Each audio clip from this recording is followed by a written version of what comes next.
Hello, my name is Jerry Waxler, and I'm here to talk about memoirs. Often in my workshops, one of my first questions to answer is, what is the difference between a memoir and an autobiography?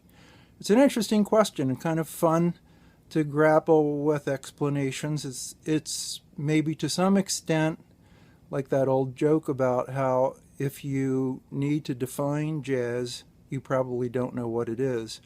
However, I do have a fairly clear understanding of how to explain the difference.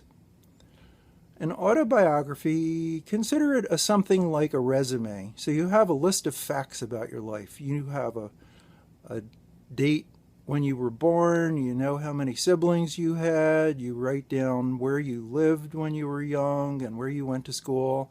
You might flesh it in with something that you saw or felt, but the important thing about an autobiography is it is generally a history about who you were and where you've been. However, if you try to read such a portrayal of a life, it would be very hard to read. It would not contain a lot of story value. There wouldn't be any really great reason to read it unless this person happened to be a celebrity or your parent or something. So a memoir, on the other hand, is much more story oriented. It takes the scenes from your life.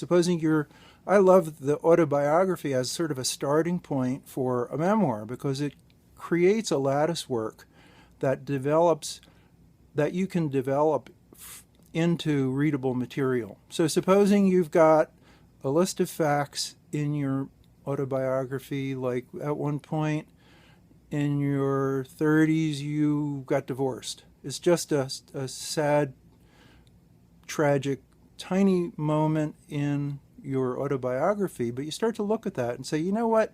There's an enormous amount of emotion in there. There's a lot about my life that I would like to explain and explore. So you start to write down scenes that might relate to the pain of an argument or the disappointment of an evening without your spouse. Or then on the later side, there are a whole bunch of interesting scenes about how you moved beyond that time in your life and how you moved on. So by the time you get to the end of all of that exploration, you have material that can be tied up and tied together artistically and creatively into a story that someone would like to read. So that, in a nutshell, is a quick overview of the difference between autobiography and memoir. There are a lot of interesting blurrings and interactions between the two forms.